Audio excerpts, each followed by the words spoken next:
5-week-old infant in worship before Christmas and told her parents that he was looking forward to her being one of his divas. And did Lee help shape some divas? Any divas out there? Raise your hand if you're one of Mr. Lee's divas. From 3 to 4-year-olds in the Cherub Choir to college students who once had the lead at music camp, they still consider themselves Mr. Lee's divas. And if anyone was not getting into their role, well, he would say, "Let's get out our diva spray."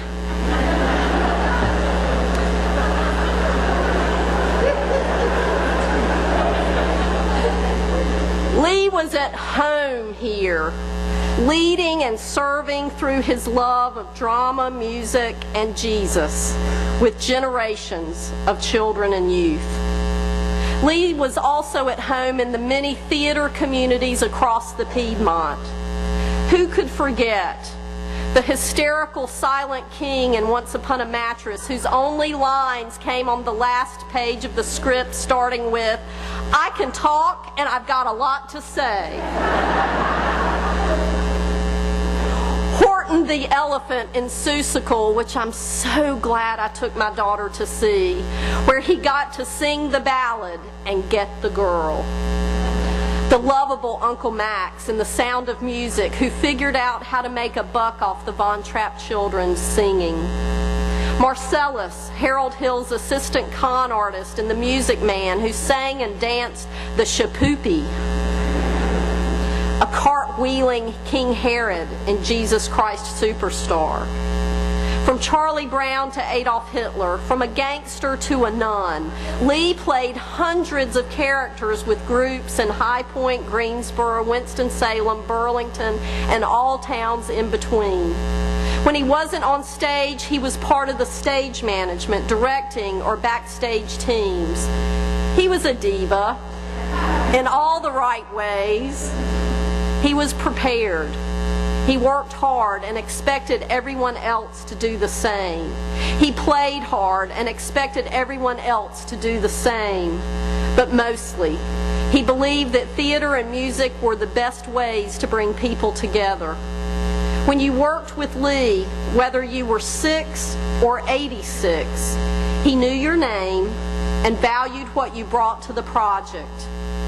You were family, and not just for the performance period, but forever. The incredible Facebook community that formed is a testimony to Lee and the connections he made with people. Over and over, people said, "I was only in one production with Lee, but..." We stayed in touch. He changed my life. He remembered it. He believed in me. He would remember my birthday.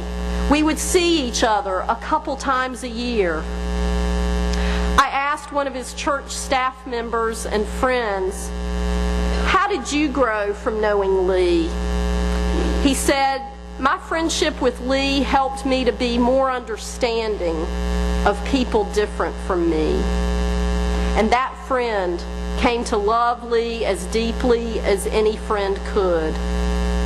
Knowing Lee Willard, witnessing his faith, laughing with him, and working with him transformed people's hearts, lives, and attitudes. You know, when Samuel followed God's direction to go and anoint Jesse's son, who would become king of Israel, he wasn't expecting the shepherd boy he encountered. He was ready to anoint the tall, strong elder boy in the family. Instead, God said to Samuel, "The Lord does not look at the things men do. People look at the outward appearance, but the Lord looks at the heart." God knew who had the heart to serve him. Such a heart was Lee Willard's. He served God faithfully and joyfully, and we loved him for helping us to love God too. Some people have the gifts to serve God, but not the heart. Lee had both the gifts and the heart.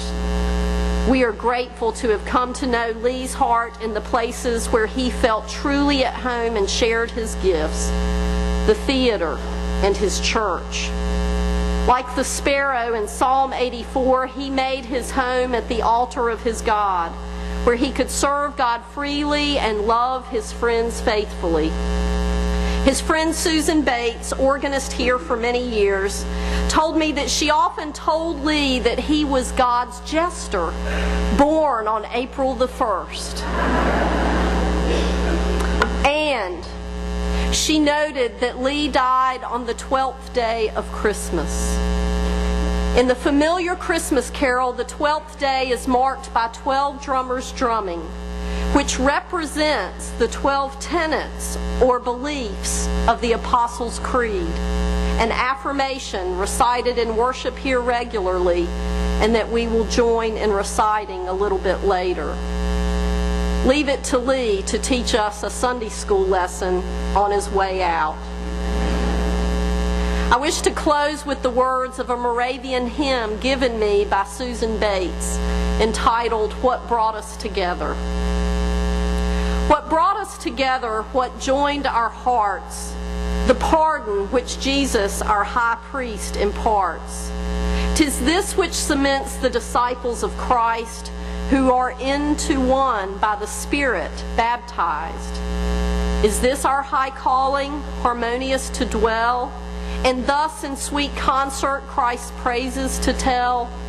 In peace and blessed union our moments to spend, and live in communion with Jesus our friend? Oh yes, having found in the Lord our delight, he is our chief object by day or by night. This knits us together. No longer we roam. We all have one Father, and heaven is our home. We rejoice as people of faith that Lee is at home with the Lord. Some people very dear to Lee, with whom he shared his love of God and music, is the children and youth of our congregation. And I'd like to introduce them at this point.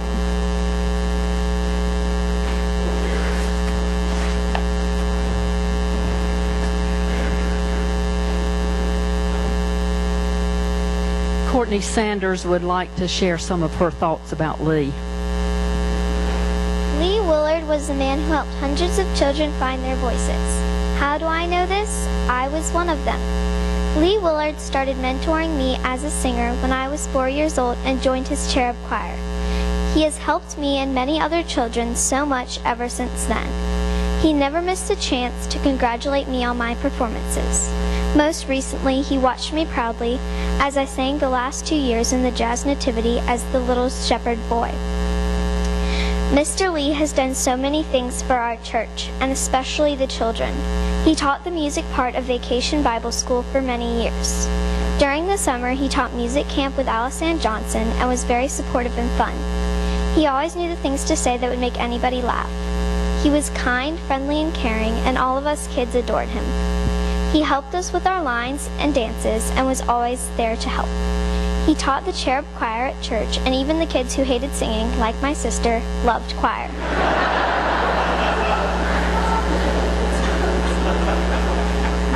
One thing I know for sure is that Mr. Lee will be greatly missed. He was a truly amazing man.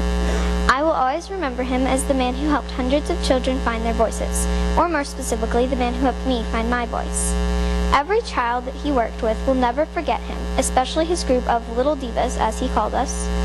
He was uplifting and inspiring, and I don't remember him ever being angry. It is my opinion that instead of mourning his death, we should celebrate the time he was with us, because I am certain that a great man like Lee Willard would not want us to be sad on his account. He would want us to remember him as the man who helped hundreds of kids find their voices and share the love he shared with so many.